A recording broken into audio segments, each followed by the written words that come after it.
Hi everyone, Paul here from FamilyWheels.ca with another car review for your growing family. And this week we're in the best-selling vehicle in Canada for the last 7 years. And I'm not talking here about the best-selling truck, I'm talking about the best-selling vehicle full stop. So even versus the likes of the Honda Civic, the Ford F-150 has been at the top of the heap for years now here in Canada. We love this thing. And Ford's not resting on its laurels for 2017 either.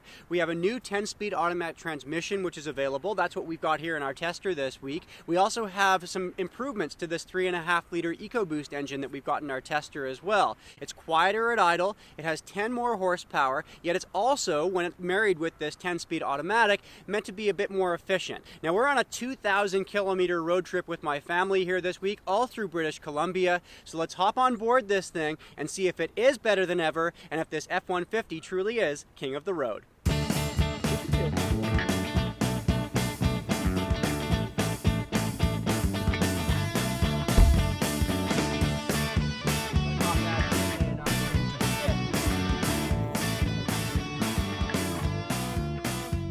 One of the big reasons why the F-150 has found so much success over the years is that it's able to be a lot of different things to a lot of different people. So if we look at it and we really crunch the numbers, it kind of gets a bit entertaining because the base version of this truck comes in at $25,500 up here in Canada. But you're not getting very much for it. It's got a regular cab, it's two-wheel drive, it's got a bench seat.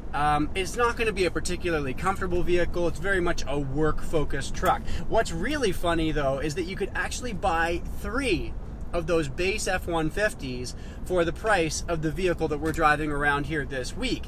This thing comes in at just over $74,000, and it's not even the top of the line limited trim. We were driving around that limited last summer, which cost $90,000. It's pretty remarkable that you can get an F-150 spanning that kind of price point. Now we're driving around this week in the Lariat trim, which is a pretty popular choice for the F-150, but what makes this test vehicle stand out a little bit from the crowd is this Lariat Special Edition package. It costs $2,400 and it makes it pretty showy, so either you're going to love it or you're going to hate it. We've got these decals all over the outside as part of that package. We have 20-inch grayed out alloy wheels. We have these red gills kind of interspersed in the front grille of the vehicle. Hop inside and you've got red leather accents with red stitching all throughout on the seats and on the dashboard. You've got sport emblazoned on the seats and up here in the instrument cluster as well. I'm not crazy about it, but it is one of those options that you can very easily just not add on to your vehicle when you're picking the perfect truck for you.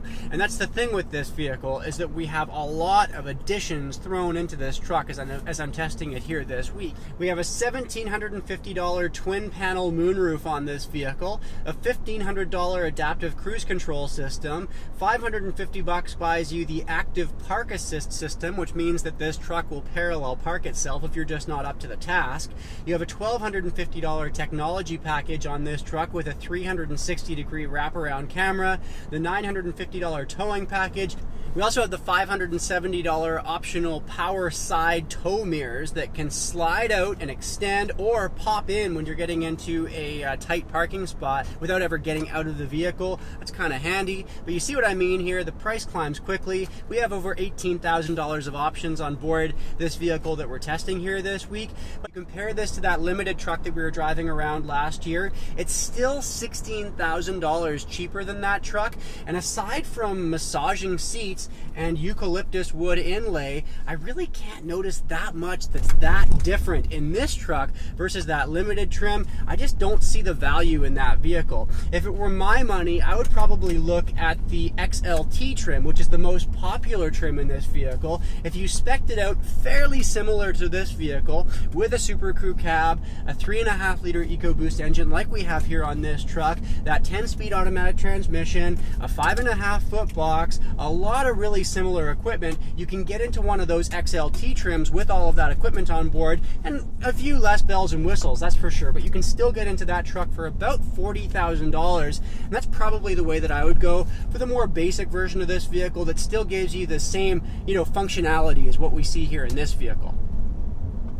Well, I want to get to the big change here in the F-150 for 2017, which is this new 10-speed automatic transmission. It's the first of its kind to ever make its way into any mass production vehicle. And Ford says the big focus here was making the F-150 more efficient.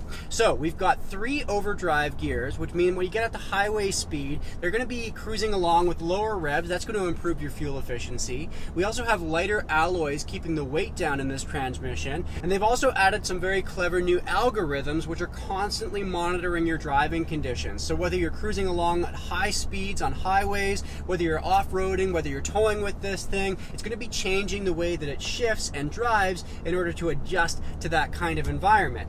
But here's the thing though. On exactly the same road trip last year in that limited F-150 pre-10-speed automatic, we were on exactly the same highways, going exactly the same distances, using exactly the same fuel with exactly the same load, and we saw, yep, you guessed it, exactly the same fuel economy. But that said, this fuel economy is still pretty impressive for a truck of this size, and it does have a really nice shift to it. When you're on the highway, I was a little concerned that when we get onto higher grades, really steep hills, that it would search around a little bit too much, that it would get lost amongst all of those gears. But it just doesn't. It finds a gear that it likes and it sticks to it. Now for this year, for 2017, you're only able to get this 10-speed automatic with this 3.5 liter EcoBoost that we're driving around this week. However, for 2018, it's going to become available on a couple of the other engines as well, including the 2.7 liter EcoBoost and the very popular traditional 5 liter V8. That's a popular choice for people because when this engine gets under load, this 3.5 liter EcoBoost, it tends to suck fuel quite a lot because it has to kick in the turbo. Whereas if you're towing a lot and you get that 5 liter V8, it's a bit more reliable in terms of its fuel economy, whether it's under load or not. If it were my money, because we don't tow a lot with our vehicle, I'd probably opt for the 2.7 liter EcoBoost. I drove that a couple of years ago. It still had plenty of power, but its fuel economy was really impressive. Now, since that 10-speed automatic is going to be picked up by more of the F-150 line, you might be a little bit concerned about how well it's going to do as a tow vehicle with that 10-speed. But make sure to watch my review of the Ford Raptor as a tow vehicle, because I did that a couple of months ago. It has the same 10-speed automatic transmission on board. We put an 8,000-pound trailer behind it, and I was really impressed at just how solid this transmission felt. This vehicle is very capable. The F-150 with this engine, with this transmission, with the Super Crew cab, can tow up to 11,800 pounds. You can put up to 2,900 pounds into the box of this thing. And meanwhile, despite all of that capability, Ford has still given you a really comfortable ride. I'm not feeling every bump in the road. It doesn't feel jittery and rough like that Dodge Power Wagon that I was driving around a couple of weeks ago. And it's also a very quiet ride with 63 decibels at 100 kilometers an hour. That's really impressive for a truck that's still able to do so much in terms of payload and towing capacities.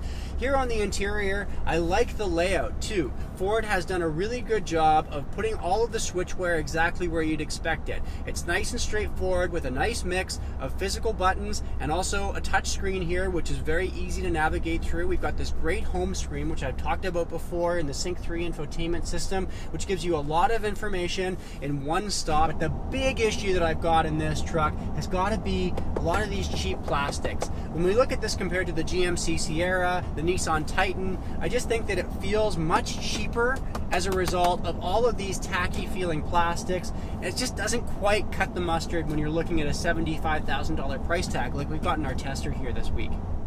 Now, in terms of safety systems, you might remember that this time last year when I was driving around that limited trim F-150 that I complained of the adaptive cruise control being downright unsafe, because there were times when I was passing a big semi-trailer in the fast lane, it was in the slow lane, and it would think that I was in the same lane as this trailer. So all of a sudden it would screech on the brakes, and there were vehicles behind me would have to screech on the brakes. It was very unsafe. I haven't experienced that in any other Ford vehicle since, and I'm not experiencing it here in this F-150 this year either. The one thing that I complain about with the adaptive cruise control with this truck is that it's not as refined as we see in a lot of other vehicles. So when I do come up to another pack of cars that's up in front of me, it tends to slam on the brakes all of a sudden. And then when that pack of vehicles clears up, it really tries to gun on the gas, so it's not as smooth as we see in other vehicles out there. The lane keep assist system, where the vehicle tracks where you are relative to the lines that have been painted on the road, is also a little bothersome because it doesn't keep me in the center of the lane. Instead, it tends to ping pong me between the lines, so it could use a little bit of refinement as well. But you know, while all these little gizmos and computers that are keeping an eye on you behind the scenes are kind of cool, the most important safety feature that I look at when I'm doing all my research for these reviews is how well vehicles perform with independent crash tests. And the F-150 was the first ever pickup truck to get a top safety pick rating from the Insurance Institute for Highway Safety. That's a big deal, and a lot of other pickup trucks have been trying to play catch up with the F-150 ever since. If I'm looking at a truck and I'm thinking, I'm taking my son on a 2,000 kilometer road trip on big, 120 kilometer an hour highways, I just don't have that peace of mind that I get here in the F-150 with a lot of other pickup trucks. And that's a big deal when you've got a family jumping into the back seat of this thing. So let's hop into that Super Crew cab of this F-150 and see just how much room we've got on board for this big road trip, because it has been absolutely phenomenal. Well, while there are a few different configurations for cabs in the F-150 to consider, if you have a family, if you've got big family dogs, or if you've got a lot of tools you want to keep safely here in the second row, this Super Crew is absolutely king. I've tested a lot of pickup trucks over the last few years now, and in terms of usable space, handy storage nooks, a nice flat load floor once you flip these seats up to give you really good, excellent storage capability, and also leg room, acres of it, this thing really can't be beat. Ford says that if you put the front seats as far forward as they can go, you've got 43.5 inches of second row legroom. Now, you would have to be very short in the front seat in order for that to work. But even still, for a tall guy like me, I've set the driver's seat to for somebody who's 6'2". I'm 6'2", sitting here in the second row, and I can still straighten out my legs in the back row of this thing. And that means that in terms of front-facing car seats, rear-facing car seats, not a problem at all either. You could put 3 of them across here really easily, and it also means that if you have that rear-facing car seat in place like I've done here right now, that we have a record-smashing number in terms of front passenger comfort. So from the back of the front passenger seat cushion up to the glove box, I'm measuring 34 inches, which means that you can have a rear-facing car seat in place and you can still have tons of legroom, even for someone who's well over my height. That smashes numbers that we even see in big SUVs or even minivans. Here in this Lariat Special Edition, we also have some handy features back here like heated second row seats, a couple of USB charging points, and a household style plug. So if you've got tools or if you've got a cooler that you want to keep cool back here, that's pretty handy. Now, in terms of the box, this is one thing that is a bit of a pain for me with the Super Crew, which is that you can only get it with a 5.5 or a 6.5 foot box. So if you want that traditional 8-foot box for, big sheets of plywood, it's not going to work with the Super Crew. I've got the 5.5 foot box here in our tester this week, and it is a little bit small for my liking, even for a family road trip. We're just a family of 3. We've got our camping gear, we've got a chariot, we've got a cooler, and all of a sudden it's filling up pretty quickly. So if it were me, my configuration would probably be the Super Crew with the 6.5 foot box. Something else that I find a little bit bothersome here with this box is this optional pop-out that allows you to access the back of the box. A couple of years ago, when I was testing this truck with the 2.7 liter EcoBoost, I had one of these break on me, and it seems like they're just a little over-engineered. Like if we look at the Nissan Titan, for example, they've just extended their running boards a little further back, and it means that you can access things at the back of the box, but you don't have something like this, which could be prone to rusting or to breaking like we saw a couple of years back when I was testing it. Well, the F-150 has been a serious workhorse for Ford for decades now, and that's not changing. 119,000 of these things were sold in 2016 in Canada, and that number is expected to be eclipsed here in 2017 as well.